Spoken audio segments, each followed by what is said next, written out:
வணக்கம் மக்களே, எல்லோரும் எப்படி இருக்கீங்க?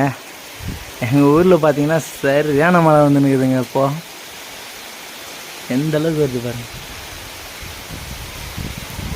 மேகம் மூட்டமாக இருக்குது பாருங்க. எப்படி மழையே வந்துன்னுக்குது, காற்று மழை தரேன்.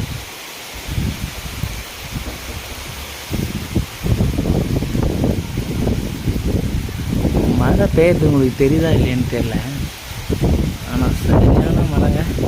தெரியும் பாருங்க, இப்போ தெரியும்.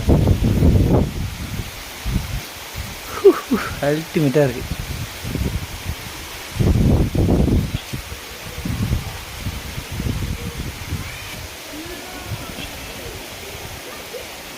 நம்மளுடைய விளாகுங்களை கொஞ்சம் செக் பண்ணி பாருங்கள், எல்லாமே நல்லா தாங்க இருக்கும். அது ஃபுல்லாகவே காடு தாங்க. நம்மளுடைய சேனலுக்கு அப்படியே சப்ஸ்கிரைப் பண்ணிக்கோங்க, பெல் பட்டனை அழுத்திடுங்க.